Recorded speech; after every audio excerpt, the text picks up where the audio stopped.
HeroScapers! Hello and welcome back to ScapeCon 2. Oh my god, already doing introductions I am. How exciting. And it is exciting because today we're doing multiplayer madness. And it is madness because for the first time ever, I have two guest hosts today. And that is Jeremy and Glenn. How are you guys? Good, yourself? I'm doing We're doing fantastic. So, for those at home that may not understand multiplayer madness, it is a multiplayer game. So the special, most HeroScape games, usually if you're not at an event, are not timed. They just keep going until you're done. We're at an event. It is timed. We had about 50 minutes. And so, how do you determine a winner? Well, points. And so it's pretty much who kills the most. That is the name of the game. Who can kill the most? And so, obviously, I got my Morrow. Looks like Glenn's got Romans and 10th Reg and the Isamu. And once it gets to Jeremy's turn, we'll see what he got because I love his army. Jeremy, I think your army is top notch. 1, 2, 3, 4. For sure. 1, 2, 3, 4. Yeah. Glenn, can you take your turn any faster? 1, 2, 3, 4. There's a lot of figures to move. Give me a break. Also, this was event 4 out of how many games that we've all played? So This was the fourth game that we ever played at ScapeCon. right. God, that There feels it like a is. million years ago already. I know, it feels like a long time. So, Jeremy has, oh my god, Ryan's going to kill me. The name of Kurok. Kurok, the Elementalist, Kurok, and his the Elementals. And of course, you got the Griffin. How do you remember the names? Thericus. There it is. There it is. There it is. So yeah, I don't remember the name of the map, but yeah, this is a fun one. This was a fun match. This was a great way to close the first day of ScapeCon for sure. I think so too. Yeah, I know they're not going to be doing it for ScapeCon 3. They won't be doing that. They're actually going to be doing starting with the three-headed Hydra game mode. And I remember talking to Mike about it. He said that the reason they're not doing this is because it took so much time to set up all these maps, only for them to come down that same day. Even though I love this event. I think it was such a great way to get people involved and to meet new people. Three-headed Hydra was cool, but I think this would do that job way better. Maybe it's because, first time you're introduced to it, you're like, that's obviously gonna like that, But it's kind of like the sequel syndrome, where it's like, oh, I like the first one better. First one's always better. Sequels can't do anything better, So this is gonna sound really crazy, but I assume since it's a Joe Crazy channel, we can share that. It can't be too crazy. It can't be too crazy, but No. it is a little crazy. So this was actually one of the first HeroScape game. So this game mode was my first time doing this game mode, but this was the first time I played an actual HeroScape game in It's like the same shot. 5-something years. Last game I officially played prior to ScapeCon, I can date back to maybe 2015. So y'all were seeing me play. Yeah. One of the main reasons behind my choice for Kurok was because, first of all, Tales of Valhalla, Sure. one of the main characters there. But also, it was I think it was one of the last investments I got into was the Elemental Army, because I followed them on HeroScapers when they were getting released. This was one of the truth Truth and Company, Grunge Bob, and all those characters that you've seen on the website, they were the ones that designed those units. And so I watched them like describe it and how they planned out everything, and it was a really solid army at the time when it was released. So between not having played in years, Yeah. ScapeCon, and going to ScapeCon, and then with Tales of Valhalla, I was like, well, I can't go worse than that. Mm. So it was a great time. Speaking of I Tales of was Valhalla, I actually didn't realize Ryan was right behind us. oh yeah. Ryan's in this episode. He's not even here. Hey. Should have got him on the call. Probably Right. remembers the game better than I Probably do. just like he's probably like out like editing something, and he's just like, I've been summoned. You got like a shiver. Yeah. He His doesn't know ears why. are ringing right now. But Jeremy, tell me, what does Kurok do that's so special? All right, Master of the Elements. Definitely the biggest part of the Elementalist was he was the lynch pin for the entire combination, because they introduced the elementals first, right? Wave. Interesting. Okay. People say wave D1, or I say wave 11. It's both essentially. But when wave D1 came out, they just had the elementals. And the thing was that everyone read the rules, they had the previews, and they're like, wow, these are really cool common heroes, but they're really, really easy to die. Yeah. Like, they can die pretty quickly. So we were all kind of, I remember theory crafts going on at the time. They're like, common heroes are supposed to be drafted in multiple groups, so what's really going on with this army? And they actually were able to tell us about Kurok the Elementalist early. So we knew that there was going to be some sort of group, some character that would run the army properly, but we had to wait till the next wave. And so, you could imagine heroScapers at that time, everyone anxiously waiting to see what exactly Kurok does, and then we find out it's Master of the Elements, which allows him to, instead of using his turn, you can use an order marker on him to activate 3 separate elements. And immediately at that point, you can do the whole avatar thing, right? Like I did. Mainly, so I did that also because we only had one of each, which no, that's not a bad thing, Yeah. Minimal minis at the time, but Kurok has various avenues, because you could do an all air elemental army, you can do an all fire elemental army, and it does different things. They have different rules.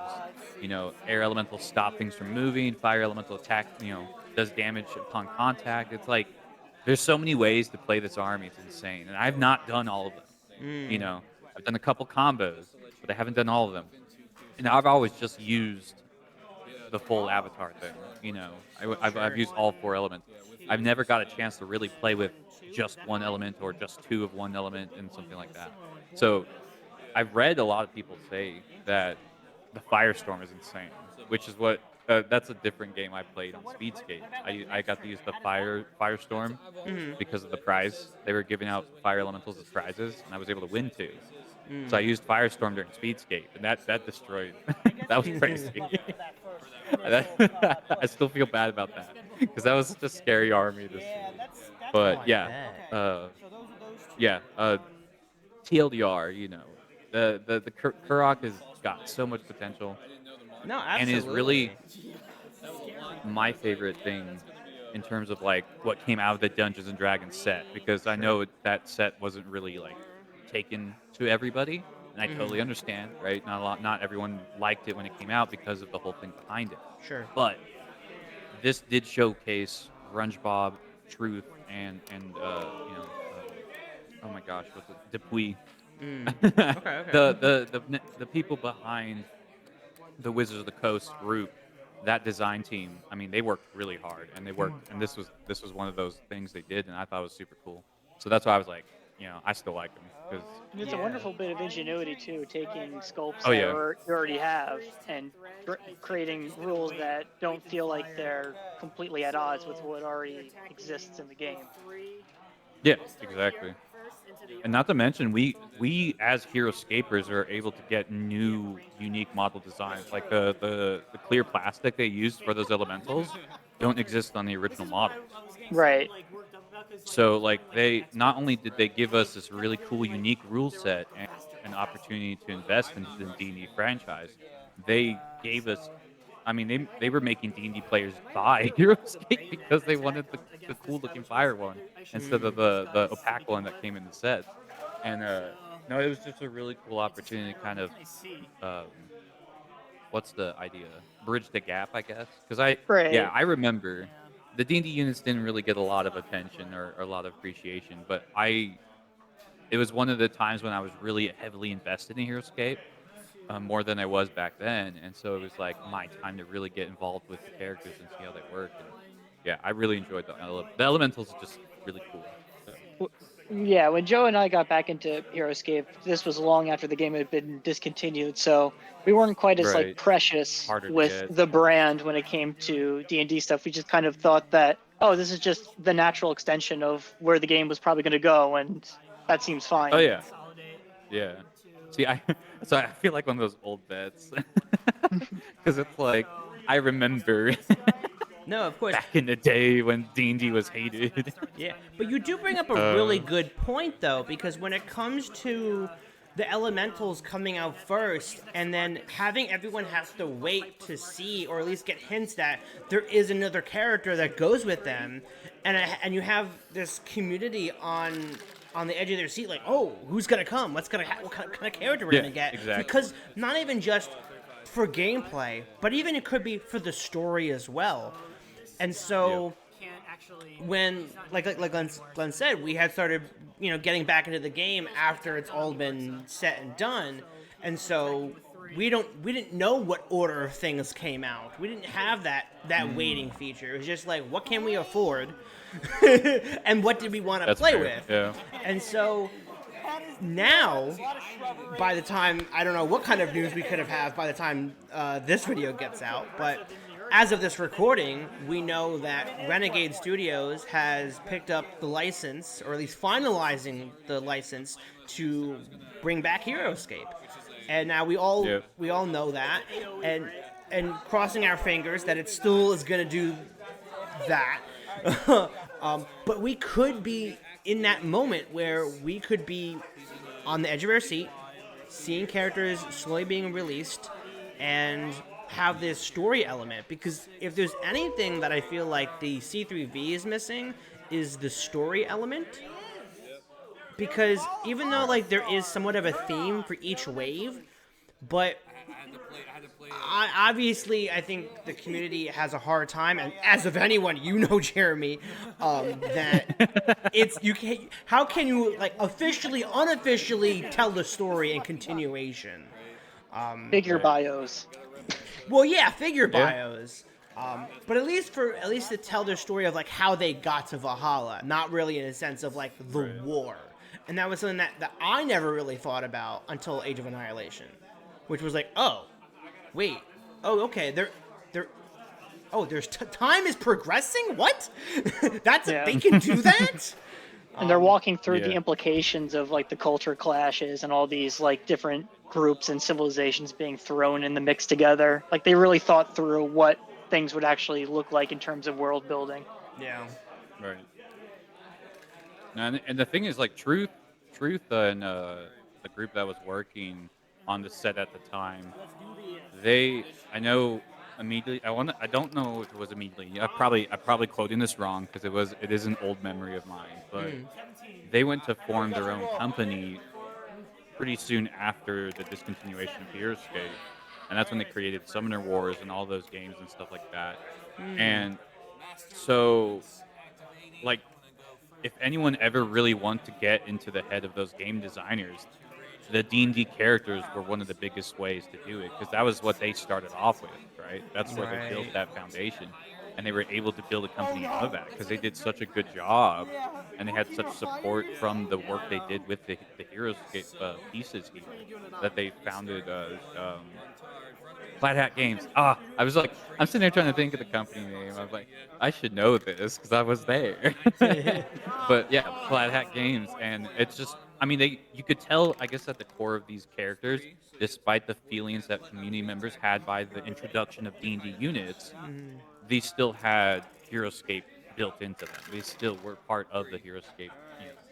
Yeah, and now that a lot of time has passed, and a majority of the community has said, okay, yeah, D&D, those characters are cool, because a lot of them are in the meta. So I mean, you can't Right, complain like, exactly. oh, D&D is still bad when that's the meta now. Like, Right. But so when no, it it's came just, to all of the this hate, armor's armor's yeah, pretty cool. no, it's very very cool. Sorry to cut you off there. No, you're good. Yeah. But I was just gonna say is that with the hate that some of AOA did get because of the figures, not much, but there was little there. Especially for I think a lack of historical characters. I think was the majority of the hate for it. But I think over time, a lot of people will be like, okay, yeah, acceptance. Like this is part of heroScape now. Right. So I think whatever Renegade will do for the future of Scape will probably happen. People like, a majority of us will be like, yes, more Scape. Doesn't matter what it is, it's Scape. And then there's going to be people like, well, it's not exactly what I really wanted. But then over time, you'll probably get what you want. Yeah, if you go back into those old threads of the community reacting to the D&D figures when they were new, they're eerily similar to like the subreddit AOA posts figures. about AOA. You just kind of realize it's like, oh, this has all happened before, and will probably happen again with Renegade. I will be absolutely honest. Since AOA and now, we have to potentially expect it with Renegade 2. As open as I am to see their designs, I know somebody's going to say something against it, and so my entire experience this whole time, I've been that that meme at the gallows, first time. Yeah, First time, yeah. Because I was time there is at a flat D&D. circle. Yeah, I was there at D&D. I remember the rage. I remember how people were like, "This isn't really heroScape," and then I mean, and I can ask you two since I played this army against you two. Like, did it feel not like heroScape when I used them, Oh, or absolutely. was it not.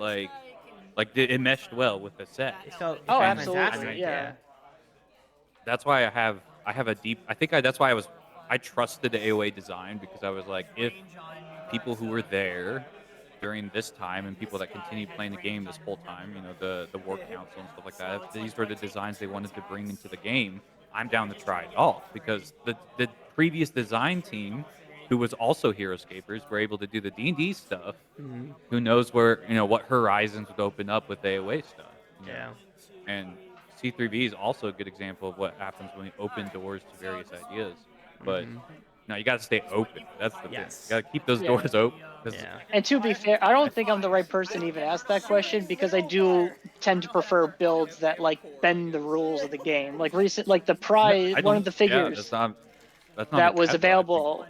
Yeah, one of the figures available at ScapeCon was one of the lawmen, and ever since we pulled our tickets and got him, like the lawmen just completely like changed from being just an afterthought to a completely different way to even play the game in a positive way too.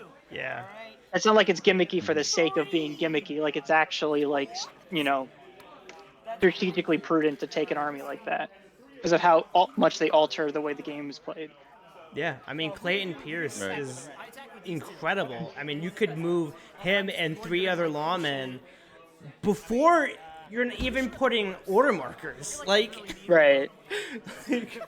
I'm sorry, not order markers, initiative. I think before I roll initiative. But even so, that's huge. That's a huge jump. Right.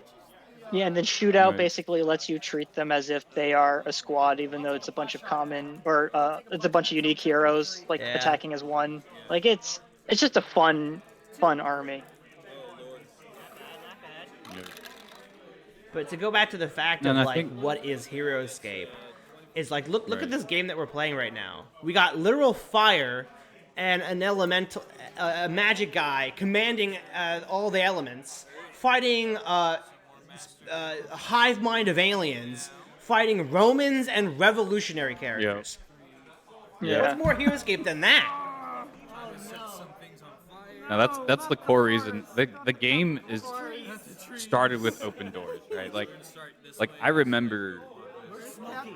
I guess it's a distant memory. It's more like faded images at best, right? But I remember seeing heroScape for the first time, right? It was on the store shelf, and all I saw was a dinosaur, a dragon, army men, and a Deathwalker, and I was like, I want this game. Yeah. And that's all I knew about it, right? It was the front cover of the box, the OG box, the Rise of Valkyrie box, and so at the time, right, I was really young at the time. The only way that I earned money was cutting grass. I used to cut lawns for a good while, and I immediately went to work. I picked up a couple lawns to cut so I could buy this HeroScape set, right? No way. And That's awesome. for years, it was just Rise of Valkyrie for me Hmm. because that's all.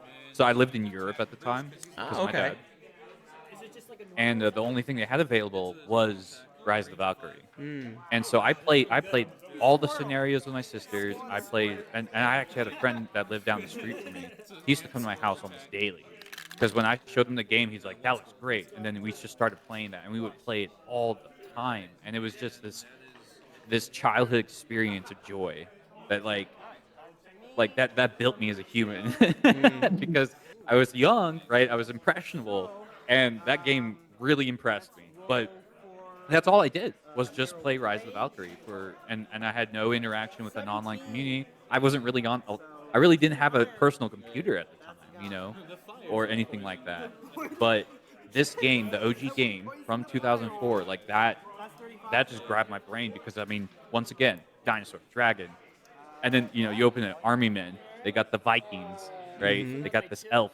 They got, and I mean, you can kind of connect with the video elements of the time because everyone knows Savaris was a nod to Legolas, right? I mean, it's in the name syllables, it's in the appearance of a stance, right?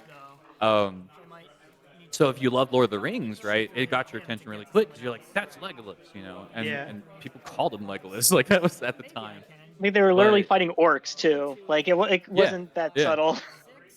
Right. So they were using those movie themes that people were familiar with, but then they were just throwing it all together. It was like when you would get together with your friends like super late at night and just do a movie marathon of all your favorites, and you watched it all out. And like none of the movies matched each other, but you just watched them all because they were all good. You know, Yeah. that was Or what it's like HeroScape started as. it's like taking those like middle school like nerd conversations of like who would win in a fight Yes. and gamifying it. Yep. Yep. See, and that's I was just about to get into that because you're watching all those movies and then you ask yourself, who's stronger? And then when you start thinking that, then your mind just creates all these awesome moments in your head, visuals. You're seeing these cool things, you're hearing these cool things, and then but HeroScape was like a like visceral way of being able to experience that because you had actual pieces. You could see these characters that were coming to life, fighting each other, all with different like emotions and different needs and stuff like that. And you were just like, oh man, I used to think about this in my head all the time as a kid. And now there's a board game for it. It was just there was so many ways to really enjoy this game when it first came out. And then of course I moved to the United States. I think it was like halfway through middle school. I'm probably dating myself here, so I don't mind. Anyways, it was like I was halfway done with middle school, on my way.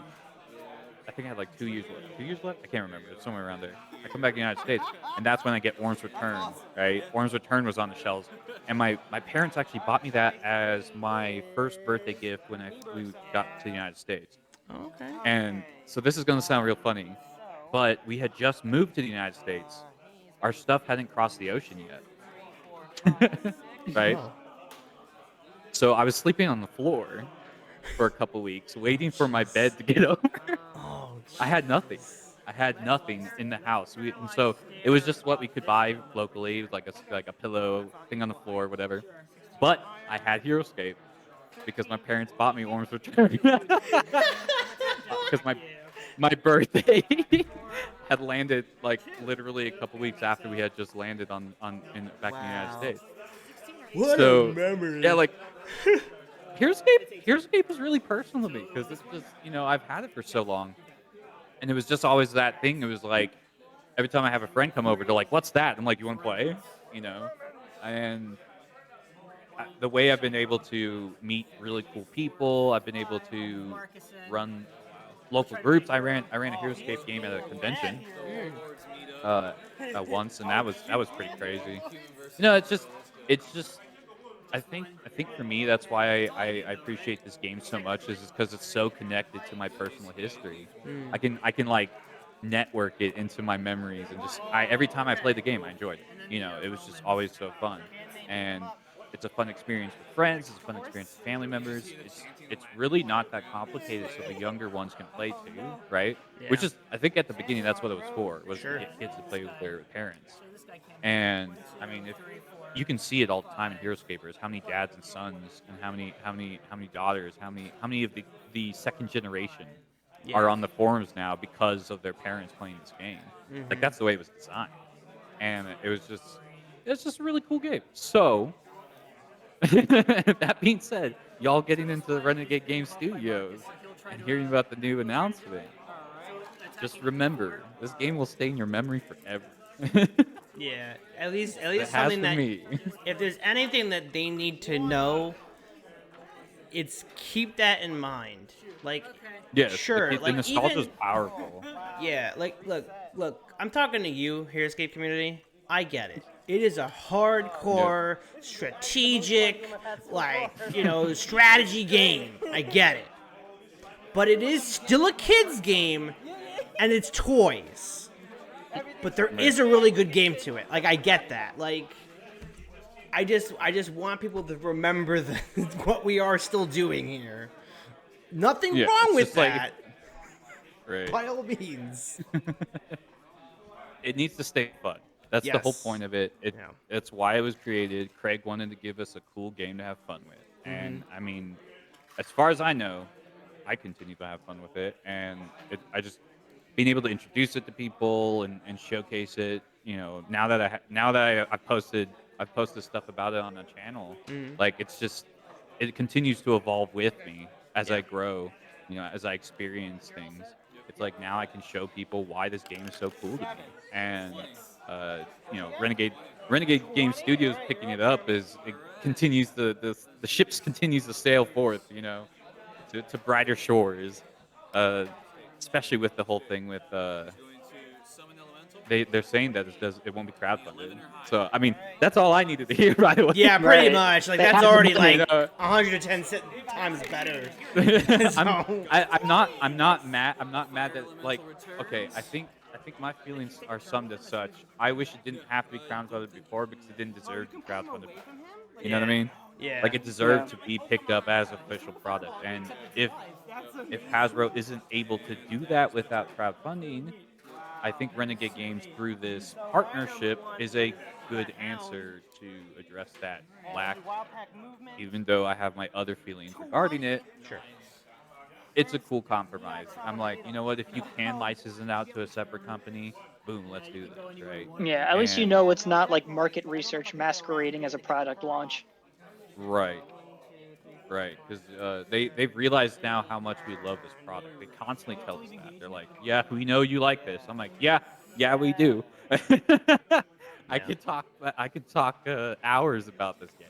You know, it's so lending the conversation, and especially with ScapeCon. Speaking about this event that we're watching right now, Yeah. ScapeCon in itself, I got to meet so many cool people and play these games that I hadn't played in years, right? And Mm-hmm.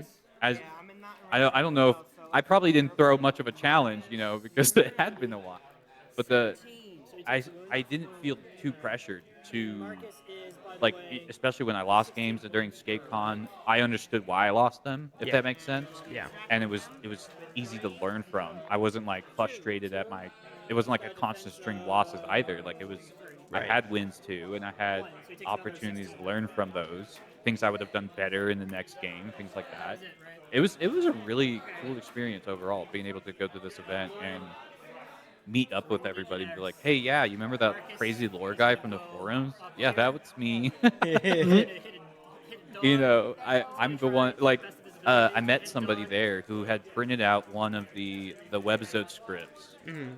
all the pages of the webisode script that was uploaded to that site, and he he was beaming when he found out that I was the one that uploaded that script. Oh, wow. Because the thing is, the crazy memory about that is I was working at an office at the time. Mm-hmm. And so this thing only existed as a PDF file that you could get off of a guy's website. He was using it as a portfolio. But the script did not had information that wasn't available on the main site. There was a bunch of new stuff that we had never heard about before. Yeah. And so I was like, yo, I need to get this information out to the skaters as soon as possible. And I grabbed I went to the office and I printed out that script. And then I hand scanned it into heroScape. And to think that someone else saw that and then printed it out and then was just like, hey guys, did you hear about the script? I was like, yeah, man, I'm the one that uploaded it. Like that was like ScapeCon was that event of seeing those like major movers in the community in person and just seeing how like cool they were. Like everyone just has a lot of passion for this game. Oh yeah. Has a lot of experience with this game, and the fact that it still continues in 2023. There's a chance for new experiences. There's a chance for new players to join us. That's just a very, very enticing experience. I'm like, I can't wait to see where this will go in the future now. Absolutely. But sorry if I'm talking a lot. I just No. really like heroScape. I mean, look, I learned a lot. Glenn, where's your story? What story? What kind of history do you have in heroScape? Where's your? Did you handwrite anything? Did you? I think my only real contribution to the community outside of like producing videos with you is I was the architect behind like the proxy model thread after AOA. And that was awesome though. That was awesome. Like when I found out you did that, I was so happy. I was like, yeah, let's go. Because I was sitting in the forums thinking like, okay, I'm gonna refresh the page and it's already gonna happen. And then right. One day went by, then 2 days went by, and it seemed like maybe it was just because of where in the community I was like checking things out. But it just seemed like the mood was kind of down after the crowdfunding thing went to pot. So I think I just just kind of snapped a bit, went on Etsy and just searched a bunch of cool customs, because I know Joe, you've been on Etsy a lot too. Oh, I love. And you Etsy. look for, it's like the people who sell like 3D printed stuff on that they're nuts. And then it just kind of was like, oh, what does this kind of look like? Oh, can I find a cyborg pirate with 4 arms? And then it turns out that I could. Yeah. And then it got traction, and people started adding them, and I was furiously copying, pasting into the main thing, editing the main post to make sure, and crediting people too. I mean, most of it's probably going to be rendered moot as soon as Renegade Games says oh, we're using all the AOA stuff, and you're going to get those scopes eventually. But I like to think that there are people out there that are playing AOA right now because of resources like that. And it's not, I mean, there's way more talented people coming up with rules for AOA figures that we never got cards for. Yeah. I think there's at least 3 or 4 different Zed Nesbits floating around with the giant airship. Literally, I mean, they're literally floating around. Right. I just shared a hyperlink of a thing that looks like an airship. These guys are actually doing the legwork, coming up with thematic, interesting, and balanced rules. Mm-hmm. Yeah, we'll attack the drone. I mean, not the drone. And then you were showing me the what was that custom project that's looking to reintegrate AOA stuff? Oh yeah, the new generation customs. Yes. That's it. Yeah. Yeah. So. I mean, even if all the stuff with Renegade Games hadn't happened, I'd still, would confidently say heroScape is, in terms of a fun war game with a thriving community, it's still in a good place. Oh yeah. We may not have gained anything, but we didn't lose anything either. Oh no, we definitely gained something. No matter what, AOA gave us so much. Not just hope for the game in the future, but it literally gave us new cards and ideas and 2 life squads. That's an idea.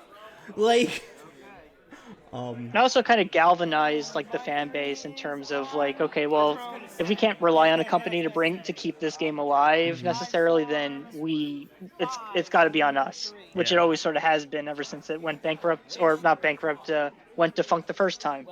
Yeah. Right. So Clearly, they sent the Shatari and Loki first, and then Thanos was like, "Nah, man, you can't. Nah, I'll do it myself. It's fine. I'll do it myself. We're always Thanos. Just remember that, community. We are always Thanos. Thanos was The great right. thing is Thanos has a mini. Thanos Yeah, there we has a go. mini in Exactly. HeroScape. So and that community's been rolling nat 20s on Rejected by Death for how many years now? Exactly. That's so crazy. That's how broken heroScape is. It's been rejected by Death too many times. Oh, wait. This is a multi-layer pun. Very multi-layered. Yeah. Wow. Wow. That's good. So that's another 18? But hey, I guess that means HeroScapers are rejected by Dev. So play on. yes, play Yep. on indeed. So speaking of the game, so Wait, this one Glenn attack. is demolishing my drones. What's this one attack? I do not have nearly as compelling of a story as to how I arrived at taking this army, by the way. It's mainly just what worked in our casual games and the limitations of the collection. Like, we don't play Squadscape at Joe's. We just don't. We don't believe in it. I mean, we're working towards it, I but didn't even have We the don't squad. believe Like, it. No, It's Squadscape's HeroScape. funny. Yes. Yeah, Squadscape is funny as a concept because I promise you, and this is one of the fun things about my HeroScape journey, right? It is essentially one of the main reasons why I started buying all the units when I realized that they had waves. First of all, because remember, I was just Rise of Valkyrie for years, Yeah. right? And then when I come to the United States, and then I'm like, oh hey, there's a large expansion, and then I'm like, oh wait, there's this, oh wait, there's this, and it just kept going. My parents were the sole source of HeroScape for me growing up, and they would tell me, "You have that unit already. Why do you want another one?" And I didn't think about it. I didn't realize the rules allowed that. I thought they were actually like I thought that because they were gifts and everything like that. And then I was just like, yeah, that makes sense. I'm okay with that. So every birthday, every Christmas, I would write the next set, and I would just get one of that set. And it wasn't until about later on into I want to say after Classic had burnt out and like it was very like I mean you wouldn't see a Thor's Vengeance in stores, like you would have to go online and get it and stuff like that. It was around that time, like near high school, when I realized, oh, I'm supposed to have multiples of these. And it was And already HeroScape like yeah, Oh, I sorry. did not realize that for years. No, you're good. You're good. Oh no, I just was gonna say that HeroScape, thankfully, is a kind of game that has a pretty low point ceiling, so you don't necessarily need Right. to have like a ton of the same, like basically the same sculpt in order to run something good. Unlike other war games, and I say that staring at 20 Necron warriors, and 10 like 15 like Space Marines on like my desk right now. I believe in you. Uh, Yeah, the Squadscape is mainly in like the sense of like in later games when I was playing at ScapeCon, it was like fighting 4 or 5 squads of stingers, that kind of concept.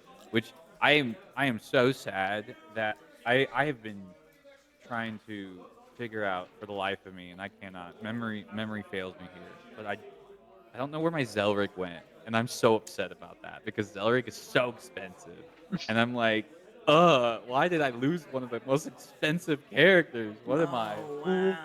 Like it was, and the thing is like, so that was another part of my life that was like one of the main reasons why I wasn't able to play HeroScape as often.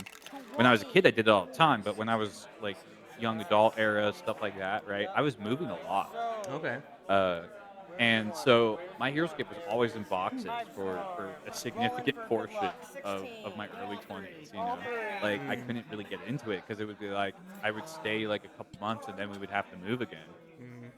And Zelric disappeared as a result. And now I'm upset because I could have had the coolest Squadscape killer. I Yeah. mean, because Zelric is so crazy. The things I've seen him do in past games, oh man, Zelric is so fun. I miss him. I miss the boy. But But imagine that. Imagine though if you played essentially Singleton, right? That one game event that was at Right. ScapeCon where you could only take one of anything. You know, you Right. can't have multiple squads at all. You could still take commons, but you just can't take more of the same common. So you're essentially Right. playing Singleton. This is what Glenn and I grew up, essentially been playing for the longest time, um, until I got a binge of buying Morrow.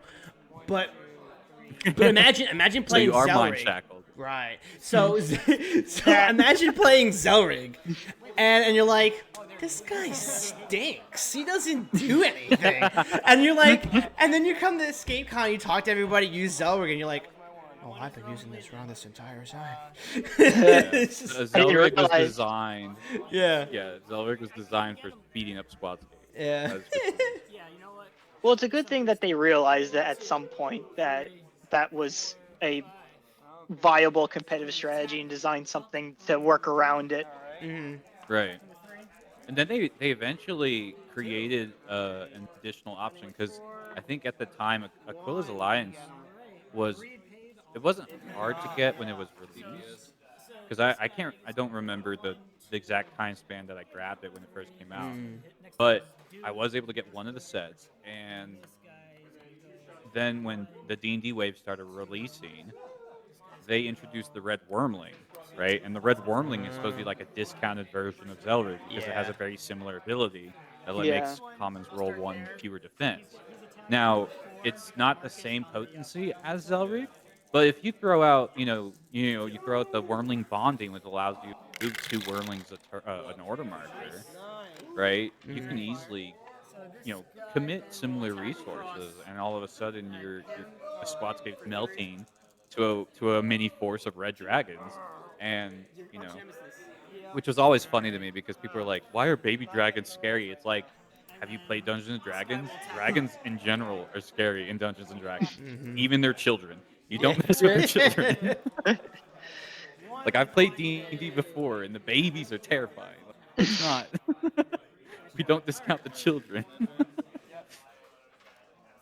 But yeah, Let somebody it was a think really of the cool children. concept. Somebody Right? for the children. For the wormlings. Hasbro did. Yeah. Hasbro certainly thought of the children. Yeah. But yeah, I understand Squadscape as a concept. It made sense to be able to, because like I think one of the very first builds that incorporated really a mass amount of a certain unit was the Vinox Vipers, right? Wave 1. And Vinox were like, you got benefit from their frenzy because they would, you would get the roll and then you could take another turn if you got the roll. And if you had the Vinox Warlord who buffed their ability to roll that, all of a sudden you're sending out 7 squads of snakes and they're just literally on the other side of the map in like one turn, and you're scaring the heck out of anybody that has to face them because they're getting overwhelmed super quickly. Yeah. And so there was value to each of the ideas, but I think at a certain point when there was like certain shipping delays and things like that, especially with sets, it took a while to get some of the later sets. It was for a while those would just dominate the scene of tournaments and make people hate them very much. And it was cool that the designers thought about that and they're like, well, let's put in a squad killer while we work on our release unit or our release dates and things like that. It really does So- show how well they were able to adapt once they figured out what they could do with heroScape. Yeah. With certain units. I mean, look, we were talking about Kurok earlier, and I'm sure Kurok was planned from the beginning, but even so, even if he Right, wasn't, No, he was announced at the beginning too. We just didn't know what his powers were until wave 2. Oh, okay. Yeah. That was the unique part about him, was that we knew he was coming out, but we had to wait until the second wave for him to come out. So we were like, who's this elementalist? What is his powers? Everyone was trying to figure it out for those 4 months until he was released, and they're like, oh my goodness. So, but yeah, no, what you're saying about that. I want to say, I would theorize, and this is from what I observed from the website. I never got to go to Gen Con, but I know Craig was always there. And a lot of the individuals behind heroScapers.com, those that were there from day one, right, from the forums and stuff like that, they were all going to Gen Con as well.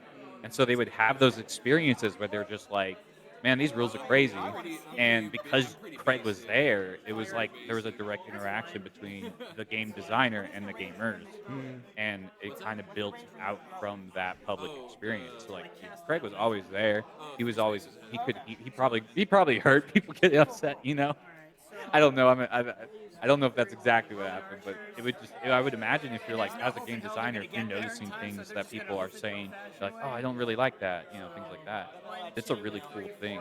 So, HeroScape was always an evolving medium from the start, because it started as the game between parents and kids.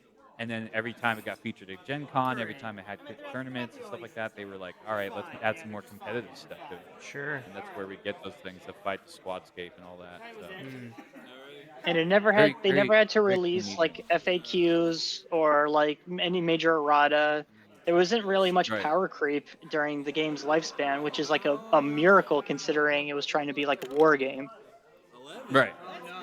Stuff that was introduced in the Master Set in Wave 1 is still viable like all these years Right. later. Yeah, I mean, the community has been trying to nerf that as much as possible with Delta, but But that's the community doing it. Like Right, when it was yeah. still a Hasbro product, there wasn't a lot of. I think the only thing they really came out that altered the rules was saying that Q9 can't turn his head when he shoots at you because he's just so powerful. yeah. He can't see past the shoulder pads. Yeah, I need to play some more Heroes.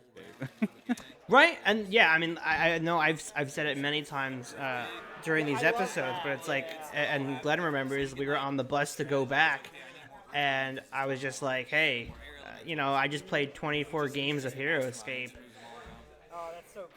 Who's ready for more? Like, that's the most heroScape I've ever played in my life. I'm watching myself right now, and I'm just like, man, I need to play some more heroScape. Yeah. That's all. Well, and it would just I'm optimistic about Renegade Games. I did take a peek at some of their previous offerings. They have a page on Drive Through RPG. So this is one of those things where it's going to be interesting. I am curious to see how it all plays out. But they have a lot of history with tabletop. They've been doing tabletop RPGs for a while. Yeah. So that's a huge asset in terms of it's. And I feel like if we got to the finer points of it, yes, there is a debate available, but at the broadest availability, right? D&D started as a war game, right? And it's just a matter of understanding the medium, but they all have that same root. It was miniatures. It started off with miniatures. It started off as a war game, and yeah, the tabletop may have its own, like in the modern day now, tabletop is perceived differently because of actual plays and things like that. But there's still that root of having war game concepts built into it. Like, you still have to move on a map. You still have to have miniatures when you play D&D. You still have to have an idea of AOE's and how that works. Like, how many pieces you can move forward on a map, things like that. And if Renegade Games has that history with tabletop, they're going to do pretty well with heroScape. Just understanding it may just look different visually. It's still a tabletop. It's still a war game. So I want to see how that consistent effort they've done so far with all their games that they've released, how that translates into this medium.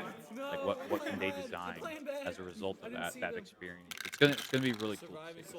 It's going to be really interesting. I mean, I looked at their catalog of games. They have a lot of games that Vampire are the Masquerade. So that, like, I didn't realize they did vampire stuff, which vampires are really, beloved setting in the tabletop universe. And then, Yeah. of course, I didn't realize that they made a Transformers tabletop RPG.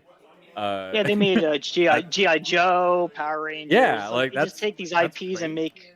make RPG game. I wouldn't be Tabletop. surprised if they Yeah. did that with heroScape, like make a RPG like source book set in the heroScape like universe using that IP, where you get to like make a character and like have like scenarios and stuff. Like just do that Oh, yeah. for No, heroScape in it- addition to continuing the game proper. As long as they Right. don't make that the first thing they do. As long as they don't make that the Right. first thing they No, do. we got it. Let's release the pieces first, and then we can do the RPG later. Because like I mean there was a panel at this, like I said, at the point of this recording, it was a couple days ago, but as a release of the video, it would have been a month or two ago. They were like, oh, our new stuff coming out this year for Renegade, and like everything was a role playing game expansion, and I'm like, is this all they do? Like, is it all the games is role playing? It is not, but that was their major thing that they were doing at the time, and so that's exciting for role-playing game people. I mean, look, I'd be hands down for role-playing game in heroScape. Getting commands. I mean, figuring out. Can you imagine like figuring out what general you are? Like, Yeah. that's gonna No, be the I new tried. like are you Alignment. neutral or chaos or like what? What do you, Yeah. Yeah. what I do they tried call it? writing.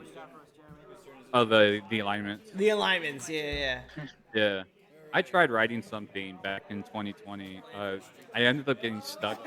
I got stuck up on a design point. I was trying to figure out how you would draft the rules for being summoned and things like that. And like, I got stuck. It was a creative stimmy, like no other stimmy. I was stimmy. It was bad. I got stuck and I didn't know what to do, so I ended up putting the project aside. But I will say, like, in just that general idea, because tabletop was created from a war game, I'm hoping there is a really easy transition, and it's not, like I, I would be kind of flabbergasted. I don't know, I can't think of another word, but I would be like genuinely surprised if they just go like, oh, we weren't actually talking about the pieces of the game, because here's the deal: Renegade now has a chance to enter into the miniatures market, right? This is their first miniatures heavy game. This is the first chance to poke into that market, and if they can address concerns of other miniatures games, I mean, this is a chance for them to make it really big. Yeah. And I know for a fact that if they do it well, they already have our support, and we will launch them into space. Pretty much. know. Like when they said like, oh We yeah, will- we're going to we be will doing help faction that packs grow. and terrain packs. I mean, right there People and were then, all you already had to do was excited sell about that. terrain Yeah. packs, and you're a millionaire. Like, it's not hard. Yeah. But, heroScape terrain isn't just for heroScape. It is No. mainly it was born from heroScape, but it has been used in several game settings. I used it for Dungeons and Dragons before. The local game store that I have in my town, the owner told me he uses it for BattleTech. Yeah. And so there's infinite possibilities with this terrain. The visual appeal of this terrain is it's accessible to tabletop games because once again, when you have to build a map or you have to build a dungeon or something like that, and when in Dungeons and Dragons, you tend to just get a piece of paper, or you have some like an artwork or something underneath each of the squares, but you have arts with squares and you move through the corridors, or you could do hexes and then build the entire dungeon yourself. Yeah. Which one looks cooler, like when someone comes to the table, they're going to see these hex tiles and be like, oh my goodness, that's such a cool looking dungeon, because they can visualize it instead of it just being a flat on a piece of paper. Yeah. Which, not to hate that, but that's usually how most tabletops are presented, are maps on board and stuff like that. Oh no, exactly. I was gonna say to that point though. Yeah. I've played Dungeons and Dragons with 2 different DMs before, and both of them doing a fantastic job to visualize the environment with nothing. Right. Like how many times Theater of the I've- Mind. Theater of the Mind gaming is fascinating. Oh, I've participated in it a lot as well. I think I have always done whenever I use like a guidebook or something like when I bought a campaign setting, the books that come with maps and stuff like that. So I always try to use those since they're part of the purchase. But if you're ever just doing Dungeons and Dragons on your own, sometimes you just have to rely on Theater of the Mind. So, you know, it lends itself in both ways. But once again, this is where Renegade can use their tabletop experience and create things that will both help HeroScapers and their tabletop players. Like they create a map that someone could build for their campaigns that they buy from.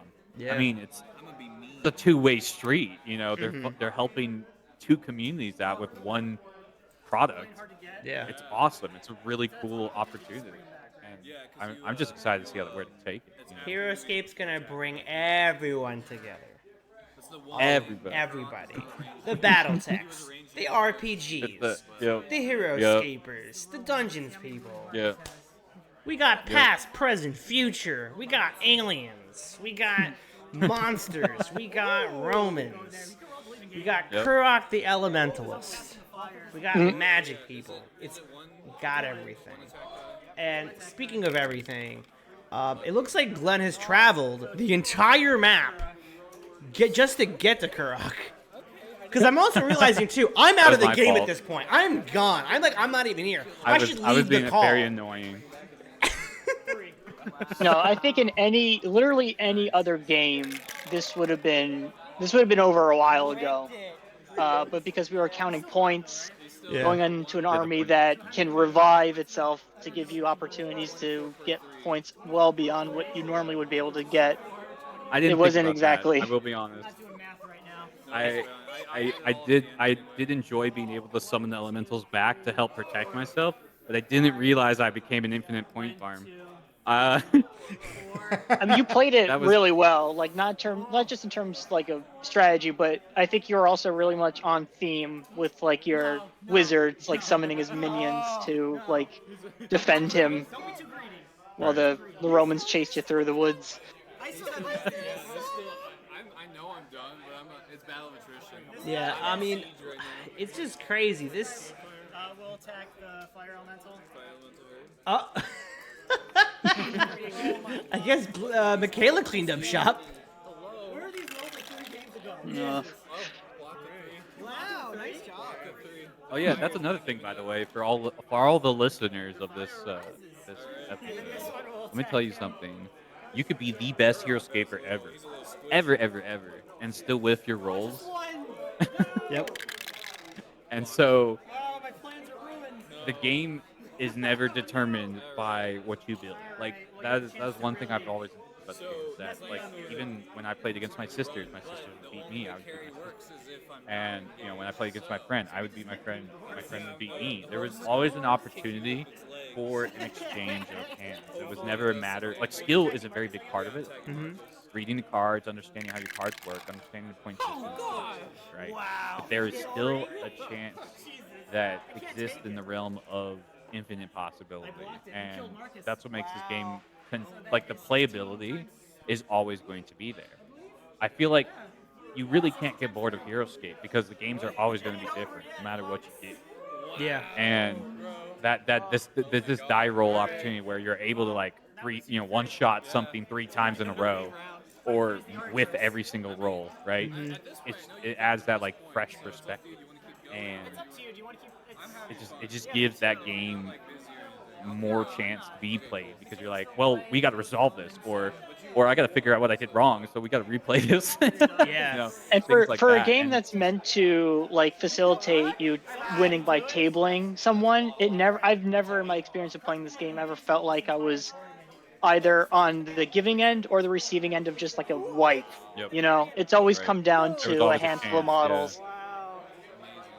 What are you talking about? You just destroyed me the other day with Braxis. What are you talking about? Dude, did that game completely like wipe from your memory? That was a completely one-sided matchup. That was not at all. That had nothing. Well, that was also Braxis. You could argue was a pretty crazy. Like, Yes. I don't really have a defense for this No, because you now don't. I You forgot don't. about that game as I was saying that, and I thought I was making a good point, and then I kind of don't have a response. No, you. No, but hey, Braxis. Now, correct me if I'm wrong. Braxis has a 20-sided Yes. die mechanic, right? Yeah, it Yeah, could so do there's it still Yeah. a chance times. there. There's Yeah, still you a can't chance even there. defend it though. I don't think It was luck. It was a lot of really good dice rolls. To Jeremy's point, luck had a lot to do with it. Right. Because Joe, you can next game you might be the one to completely destroying the armies. It's the idea that you can keep playing this game. Oh, did I just do some voice acting? You did. Oh. Yes. You did your actually, audition I for forgot. Karak there. I forgot. I did that. Oh, I'm a little embarrassed now. Wait a second. I'm It's tuning out my okay. own voice as I'm watching this, so you're good. It's okay. It was out of focus. I don't think I can clip that again and put it. Just repeat No, it. I you're don't. good. It's all good. I forgot I did that, and then I just hear myself take a voice. I'm like, uh-oh. It's fine. I have many personalities. Yeah, this was a great way to close the night, and it wasn't just because like it's interesting that you brought up Venox like 10, 15 minutes ago because that was actually one of the Right. builds I ran into in Multiplayer Madness. no. Was just it was. Oh God, was it? I think it was like as many squads of Venox you could fit in that point limit. It was like a green my wall that moved Yeah, at no, 90 they're miles an hour. terrifying. Yeah, They're terrifying. Like en masse. There's just but That's Kurok was such scary. an interesting opponent. And like that entire evening, I had not gone into anything like him before, and we never had him or the elementals in our collection. So this was our first time encountering that type of Oh, build. okay.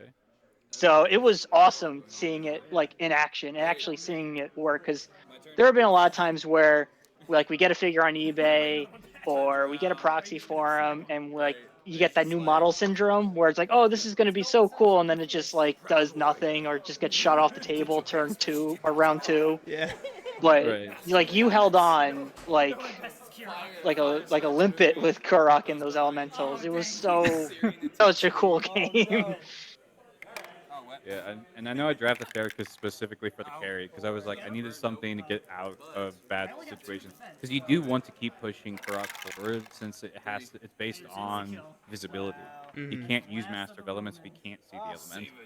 So there's that concept of balance in the game itself. Is that these characters seem really potent, but they all have potential weaknesses, and Kurok having to be within range, that's a big part of a thing you have to account for, and can lose complete control of the army super fast if you don't see your elemental and That move was them out of actually your range. That was one So thing I telling. used Theracus to move around. Yeah.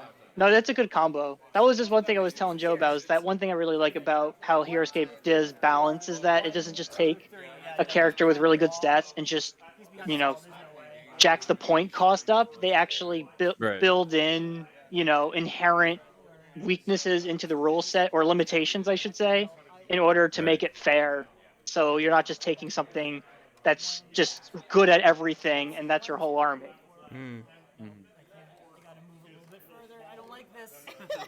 It is surprising how often these guys, the elementals, keep coming back. Like, what is their Oh, role? God. Yeah, Yeah, that was a big I want to say it's 15. Wow. Yeah, it's not hard to get. Like, I was actually surprised at some points. I did think I wasn't going to get it, and I would get them back. That's why Firestorm is so terrifying, because not only do you have an entire wall of fire elementals that do damage upon arrival, if one dies, you just bring it back with this with a roll. Yeah. So you're just constantly sending fire elementals that burn everything in sight except themselves, because they have lava resistance. Yeah. But then their only weakness is they can't go in water. Like, you cannot put any of them in water, otherwise it's an instant defeat. Yeah. That makes sense. That would be that. I want to play that army now. I want to play that so bad. Hey, Glenn. What is more terrifying, facing against an entire army of Morrow or Kurok with all the fire elementals? It depends on what's in the marrow. Like, there are certain Morrow units that Dividers. All dividers. divider. Oh, Yeah. Kurok all day, every day. Okay. Dividers can. Not like divider. I mean, I do. I like how on point the designers were with creating a rule set that paints a picture in your head of someone hitting you with a sword, and then you just T1000 into two different, like, completely, like, that is all functional, but going into 15 of them or however many you have now, 18. it's cool. It's a little different. My 3 is the Roman archers. I need to get a 3D printer because I missed the window of opportunity to buy those when they came out, and they're one of the most expensive figures on the heroScape market right now. And Oh, yeah. I'm sad, but I understand. It was just the time, you know. I think it's the set that had the least amount of printing because heroScape ended very soon after release. So No, it's not. Yeah, they were part of the final wave, right? yeah, they were the Or final the wave. final, yeah. Because Wave 10 was a special release. It released 2 sets that were already released in the past, and then like all the exclusives in 2 other sets from Gen Con, and it was sets from Gen Con, and then the other one was the repainted Zute, and the what is it called? The Leonix Vipers. So Oh, the Onyx Vipers? yeah, those. So the Onyx Vipers was a Walmart exclusive. Yeah. It was really funny because that weird. yeah. Oh, so yeah. When I was growing up buying heroScape, you could only get the Elite Onyx Vipers from a Rise of Valkyrie set bought at Walmart. You couldn't, like, if you bought Rise of Valkyrie anywhere else, it wouldn't have the Elite Onyx Vipers. It had to come from Walmart specifically. I remember that, and so God. they released those like a year after because it had it didn't have sparkly water. The sets that had Elite Onyx didn't have sparkly water, right? Ew. So this was already second edition stuff. Yeah, Ew. but Heresy. but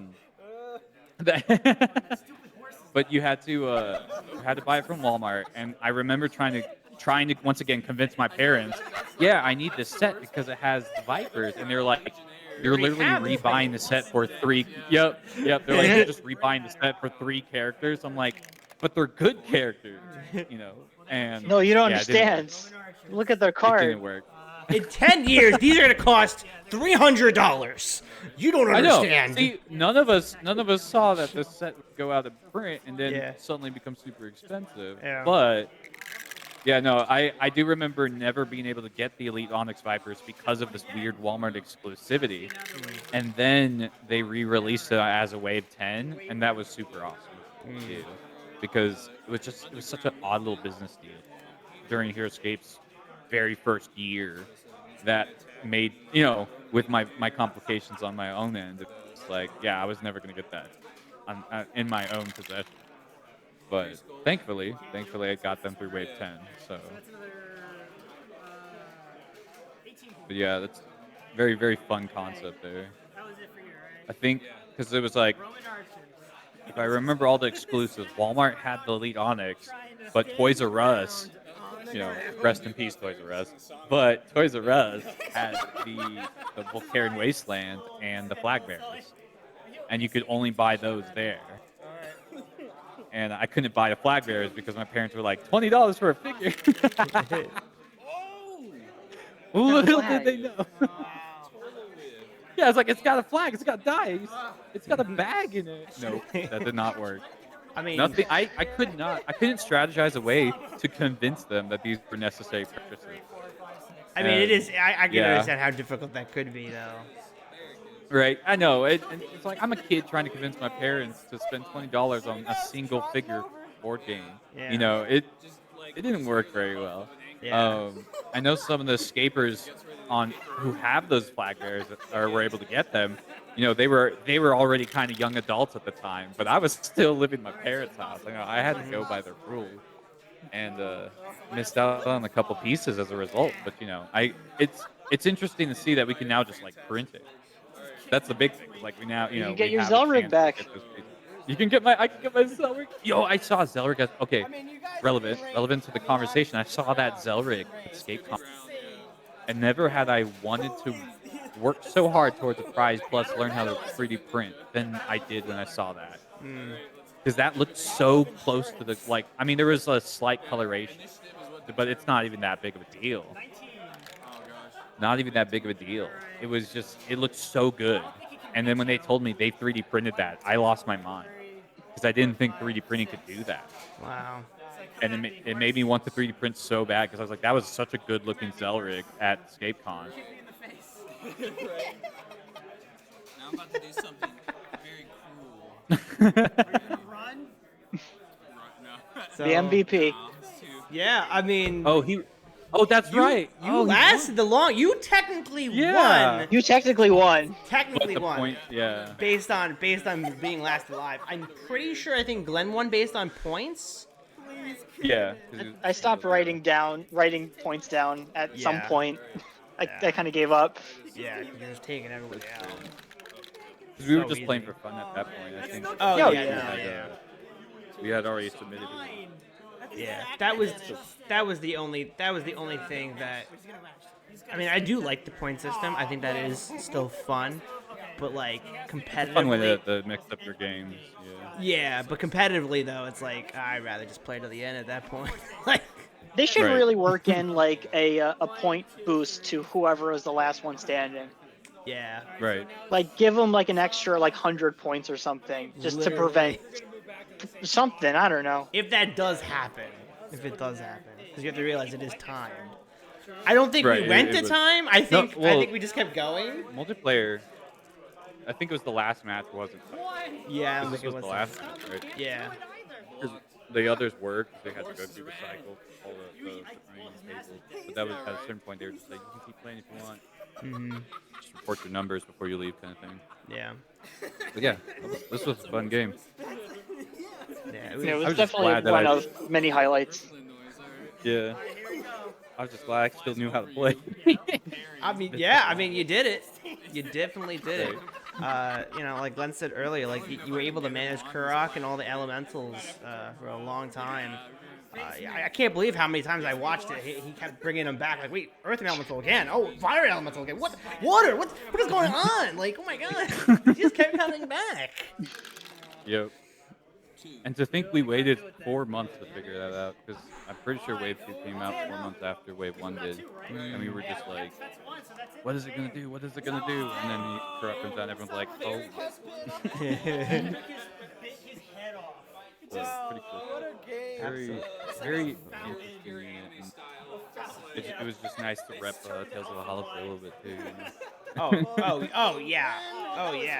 Which I think by this time of end of July, where this game is going to be released, all of Tales of Valhalla Season 3 will be out. So if you are not familiar with Tales of Valhalla, link for Season 3 is going to be in the description below.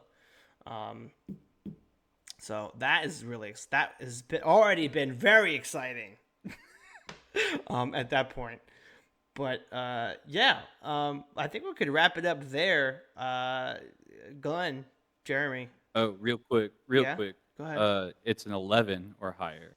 You have to roll 11 or higher to summon an element. I was gonna say 15 seems a Yeah, little at 15, hard I thought to of. do. I had to Google. I was like, hang on a sec. I had to look. Effortless. Yeah, it's 11. Effortless. Yeah. So I mean, still, but you could do 3 at a time, right? When you command them. Yeah, Master Elements is up to 3. Yeah, that's so good. That's so good. Because I was gonna say the C3V unit that commands the constructs. Oh, I can't think of his name now. I'm so bad with names. Or Lingual. whatever. Yeah. Yeah, he can only do 2. But even so, at two constructs, Those guys are awesome. Right. Now you've got to work out a list to get both of them into 500 points. Impossible. That's literally impossible. I mean, What point value would you need to play to make that game fair? if you can have both of them, Yeah, Talon you would Kurok, need at least 800 or more. 2 Iron Golems, and like 3 Elementals. It's like the budget version. Okay, so yeah, if you did have 2 iron golems, that's 300 points. And then I don't know what Kurok is, and all the elementals are like I think 30 or 40 points. He's 120. Okay, that makes sense. Yeah. So then you would need 300, 420. I don't know what I assume the fire elemental is 30. So just assume you take 3 of them. So that's already. You could do it. Yeah, you could do it. Yeah, actually, you could do it. Never mind. Would it be good? An army I don't know if I'd want to go up against that. That sounds terrifying. But the crazy thing is, iron golems are lava resistance. You can move them in with the fire elementals, not about them getting burned. There you go. Yep. Ladies and gentlemen, there you go. There's your death army right there. That's a combo. That's a combo. It's when you focus your rules on making units fun as opposed to being just good. Yeah. You get games like heroScape. Mm-hmm. Nope. Yeah. Like the 10th Reg. They're just too good. They are, but they're fun. Unlike the 4th Mass, which are just good but also kind of boring. True. Especially if you take 4 squads of them. I know. I think I have a game coming up at some point during this that was that. I know. I was setting you up for a segue. There you go. I don't know. I don't even have that one scheduled yet because I can't find that person yet. Oh no! I can't find them. So he doesn't want to be he doesn't want to be known as 4th Mass guy. Maybe. If you're out there, you know who you are. Mm-hmm. You can't escape your sins.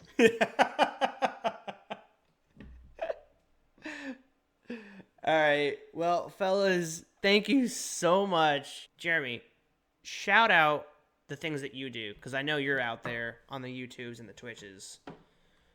Yeah. Thank you. So I do mainly just like lore-related content for video games and tabletop games and heroScape. Since, thank you for the opportunity to be here, by the way. I really enjoy it, and the nostalgia was nice, being able to talk about some of my experiences with heroScape. So now everyone knows, have a long history with the game, and I've been working on trying to tell the lore in a nice form, like an easy access format, because I think one thing I noticed, especially during Age of Annihilation, was people would say stuff and then the reply would be, hey, well, that's already in the game, and it's like, wait, when is that in the game? And it's like, it's in the lore, and some people didn't know that, and so I was thinking of a really easy format to kind of get that information in a quickly, and so I was doing a series of YouTube shorts in response to the HasLab to kind of explain the lore of heroScape. So that's one thing I'm working on right now, and a bunch of other stuff. You can catch that on my channel, the Essalim Collate, or at the Essalim. So you should be able to find that pretty easily now. Thankfully, the search system is becoming a little easier as I need to post. Absolutely, But, yeah. Yeah, that's the main stuff I do. I just really enjoy storytelling and world building and the narrative of games. And heroScape has always been a big inspiration for me. So at any time, if you see me around or catch me on the interwebs, you can always ask me a question about the story. I'm always down to tell you about it. So it's usually what I do on Twitch as well, is just talk about story. So. No, Yeah, yes. Thanks for the opportunity. No, absolutely. And as being a fellow Tales of Valhalla podcast, TOV podcast member, he is our local lore master. Always ask him the good lore questions. He'll know it. And if he doesn't know it, he'll find out. Yes. Because it's Master his job. makes me feel like I can't make a mistake. I will probably make a mistake. If I do, I'll find out. Trust me. But No, yeah, I do really enjoy doing the research. So if I don't find anything, or if you ask me a question I don't know what it is, I'll look it up for you. That is my guarantee as a creator. Mm-hmm.